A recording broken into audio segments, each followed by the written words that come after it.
Hello and welcome back to my garden. It's a fairly cool day out today, but tomorrow's going to be like 70, which is just, we had freezing cold. Now we're going to have almost spring-like weather at the end of January here, which is a little unusual. It's a little warmer than normal here in eastern North Carolina. It's not the apocalypse. It's just going to be Friday. And today I'm going to talk about how I start my seeds, or what actually start my seeds in. And I'll show you my collection and my thinking and all that good stuff in a second. But first, I started something. So here we are at the entrance to my vegetable garden. And I did tell you guys I wanted to start putting in a new walkway. And the goal is to still try to get this done before the springtime. And I don't know when or exactly how that's going to happen. So as you can see, I did start. And Sophie's been monitoring me. And I hope you guys like the look here. I have 16-inch pavers here with the red bricks on the outside. Gives me about a 23-inch walkway. And really, there's two things that are different than the old pavers that I had down here. One, I didn't like the old pavers. Two, the old pavers were sinking into the ground a little bit, because when we do get torrential downpours and torrential rains, we get a sort of liquefaction of the soil, and everything sort of just sinks just a little bit. So I wanted to put down something that was just a little bit more sturdy, that was going to hold up a little bit better. And that's it. You may notice that it is raised a bit, and this was pretty much done. This was done on purpose because the ground next to the driveway pad here is just a little sunken in. So what I think I'm going to do over time, and it's not a high priority, but I think what I'm going to do is backfill this space with some topsoil, just to bring up the soil a little bit, the level a little bit, because eventually I like to ride my lawnmower over this, so I could just mow right down the grass, the side here. And I think it's in shot. I think you guys can see the old pavers there, and again, really don't like them. And what I've been doing is just moving them down towards the other side of the vegetable garden there. I did say I was going to bring you guys along for that, but it's not today because I only had a little bit of material. So I just did this a little bit, and I will make another video probably sometime in the near future showing you guys what I do. So enough of all my prattling with that. Let's get on to what I sow my seeds in.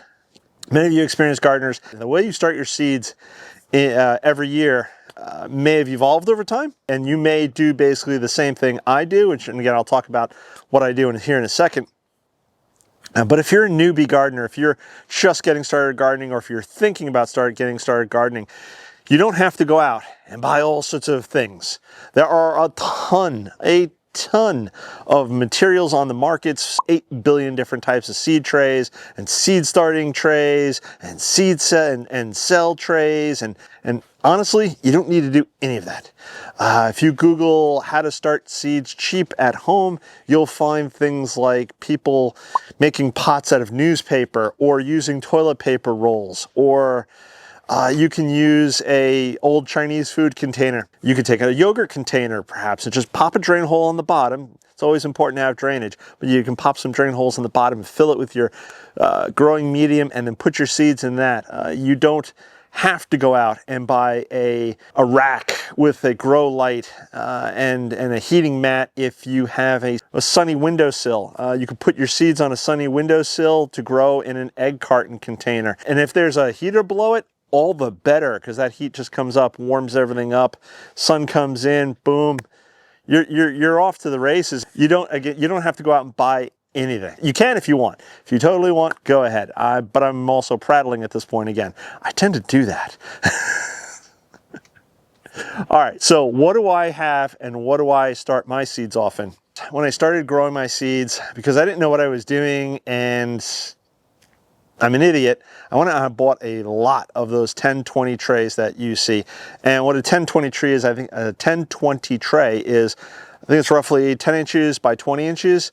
What I found up wound up happening was they take up a lot of space on the bench, and if, let's say, only half the tray germinates, you've technically wasted that amount of space on the bench. You've wasted half a tray, and I don't know about you guys, I always seem to be short of real estate here in the greenhouse. So over the years, I've moved away from those 10-20 trays, and I have a bunch of them still, and I'll probably break them out in the next couple of weeks. But what I use them for now is to put my smaller pots into, or my smaller trays, and I use them essentially as water reservoirs. Because the trays that I have don't have holes in the bottom, so I can fill them with water. And what I do is I would take a tray like this. Now this I got from Greenhouse Megastore. Nothing here is sponsored. This is made by Garland over in the UK. It's a very thick plastic, very durable plastic. It should last me a long time. But you see how small it is? And you can grow a lot in this small tray. And all I'm doing is starting my seeds in this, and then once they get to a certain size, I then prick them out of this container. I put them into their grow on pot. So I'd fill up that 10-20 tray with water, and I could put this into the 10-20 tray, and the water would soak up and moisten the soil that way. And I'll get to watering my seeds in a minute. This here was the first type of tray, very similar to the one I just showed you, that I went to after the 10-20 trays. It's significantly smaller than the 10-20 tray. I have no idea the dimensions here, but it's also made by Garland. Very thick plastic, very durable, should last me my entire, what's left of my life. And I too would do the same thing. I would pop this into the 10-20 tray, water from the bottom, and this is great. Small problem here is that this takes up, let's say, 2/3 of that 10-20 tray. So then there's not a lot of space elsewhere for either another tray or really anything else in that tray. So again, it's a waste of real estate to me. So I've learned that the hard way. And when I'm sowing my seeds here in the greenhouse and I'm gardening on my bench, again, real estate is limited, so I have to make the most of it. So I've learned over the years to try to be more economical with what it is I'm getting. Now, if there was a downside to those Garland containers, it's the fact that they're plastic. And though they are thick plastic and though they should last me for the next 20 years, eventually they're going to wind up in a landfill, which isn't necessarily a good thing. Unless in the next 20 years somebody can come up with a really good way of recycling plastics of any shape, size, color, that kind of thing.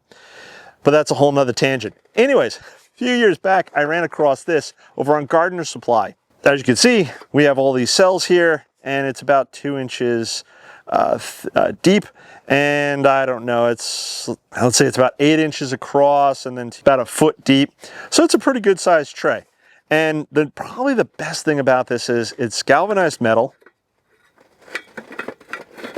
And when your plants grow to a certain size, they're in the individual cells here that you could just pop out. And then you can plant on from there. I think I now have 3 of them. I think I have 3 of them.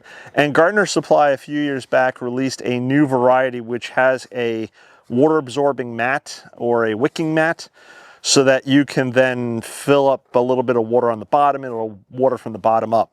But being metal, this should be recyclable, or at least it'll break down into rust molecules in the next 50 years. And you can already see, hopefully you can see that, there's some rust on the inside of these, and that's fine. A little rust never hurt plants. In fact, if anything, it's good for them, I think, maybe. You let me know in those comments below. Of course, from Gardener Supply, I also wound up running, when I found those, I found these. So these are also made out of galvanized metal. They have a hole in the bottom for drainage, and I usually use these for uppotting. So I'll take one of those smaller cells and I'll pop this into that, and the plant will grow onto this until it's time to get planted out into the garden. Last year on IKEA, I discovered these little things. Now, these guys are probably great for maybe putting small succulents into, but I'm going to do an experiment. They don't have a hole in them. I have to drill a hole. But I'm going to do a little bit of an experiment. I think these were like 70 cents a piece. And I'm going to start some seeds in these. See what happens. And then depending upon what plant is or how big it gets or what variety it is or time of year or freezes, etc., it'll either go from this directly into the ground or it'll go into a bigger pot like this plastic one here that I have here. This I just purchased off of Amazon. You can get these fairly cheap. This one is a fairly durable plastic, which I tried to make sure of when I was buying this pot because, again, plastics just eventually wind up in the landfill, which is not necessarily a good thing. If you're going to get plastic, then maybe just get something that's going to last you and last you and last you and last you. What I forgot to show you guys earlier was the same manufacturer, Garland, also produces this itty bitty seed tray. And I've been starting to use these quite a bit lately because I don't always want to use an entire packet of seeds. And I've discovered that you can do high density sowing. And what that means is instead of spacing them out, or some seeds, for instance, I'm trying to think of one. Let's pick foxglove again. Foxglove. The seeds are very fine. They're very small, and it's very difficult. If not, I mean, if you put 1 or 2 foxglove seeds into a cell in your seed tray, please let me know in the comments below. I find it, especially with my old eyes, you're old, very difficult to do. So what I'll do is fill this up with my seed starting mix, which is a potting mix, and then I will sprinkle the seeds in there. Once the seeds start germinating, I can then take them out of here, but I could have 50 to 100 small plants in this one little container, and they'll be just fine until, like I said, they get to a certain size, usually after the first leaves are in, and then I will prick them out of here and then put them into individual pots. And because I'm bouncing all over the place here, I forgot to mention a minute ago too, I also try to reuse all of the pots that I get from when I buy plants at a big box store or a garden center, whatever it is. If I was only going to start 4 or 5 seeds of a particular plant, probably put them right into something like this. But I try to reuse all of these pots that I get from the plants that I buy. The next thing that I'm going to mention here is a wooden seed starting tray. Believe it or not, you can actually buy these because, well, eco-friendly as it were. This one's made out of pallet wood. I made it myself, and I made it out of heat-treated pallet wood. The slats on the bottom you can see are pretty big, and that allows for drainage. But if I'm worried about soil falling through, what I usually do is just put a single sheet of newspaper right there, and that allows the water to leave, but also for the soil mixture to stay in here. And some of you guys may have done something like this. I actually have a video up, I believe, somewhere on the channel. You have to search and look for it. I'm probably going to make a few more. I have a bunch, but I'm probably going to make a few more. And if treated properly, these will last quite a few years. So there you go. Make yourself some plant trays. And the one thing I started doing, I think it was last year, maybe the year before, is using more terracotta. It's eco-friendly and aesthetically pleasing to the eye, and it's, I think, better for the plants overall. And you can see I have several different sizes here. The 2 smallest I will use for seed starting. I think this is like a 2.5 inch and this is a 3 inch. And then the bigger one I can use for up potting.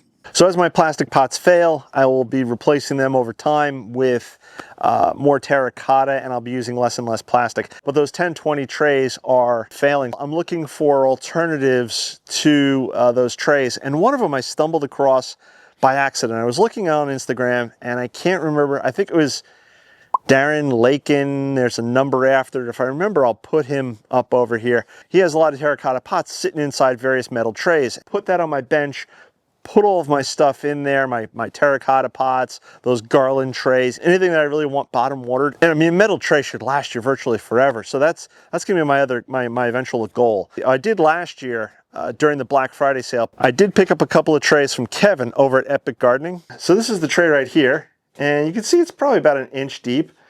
And I've got a couple of those garland trays in there. And if I wanted to, the soil is quite moist on these now, but if I wanted to, I could fill this up with water. And then the trays themselves or the pots will absorb that water from the bottom, which is really important if you have things like snapdragon seeds, which need light to germinate. So they're surface sown. So if you water with a pot on top, you take a chance of disturbing those seeds, and then they all shift to one side or another. And if that happened, and it has happened to me before, it's not the end of the world. I may wind up with a clump of seeds right here, which is kind of annoying. As long as those seedlings grow well, I can always then prick them out and then put them into bigger individual pots later on. Soil I use, as I've mentioned several times in this video, is potting soil.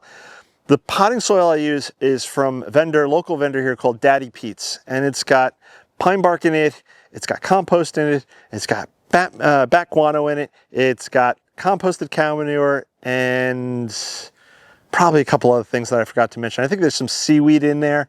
So it's a very nutritious mix. Now, I will make a note, and I just watched another YouTuber, Jacques in the Garden. I think that's it, Jacques in the Garden. I'll leave this thing right here if I can, if I remember. He also uses a potting soil mix, and he basically does the same thing I do. If I'm concerned about the size of the seed, what I will do is I will sieve out a lot of the wood chips that come in the potting mix. Take those wood chips and toss them someplace else, and that leaves you a much finer mix. You can make your own mixes. I'm not going to get into that because I've never done it and I've never tried it, but there's a bunch of different YouTube channels out there that have done that. And if you know of a YouTube channel or if you've done it yourself, please leave those comments below. But you can make your own seed starting mix. But the potting mix I use, I'm very happy with, and it works for me. So that's what I use. So I think that's going to be it for today. If you guys have any questions, comments, etc., please leave them below. If you're still watching this video here at the end, please say hello in the comments. Let me know you're still watching this video. And with all of that being said, I'm going to catch you on the next one. Bye-bye.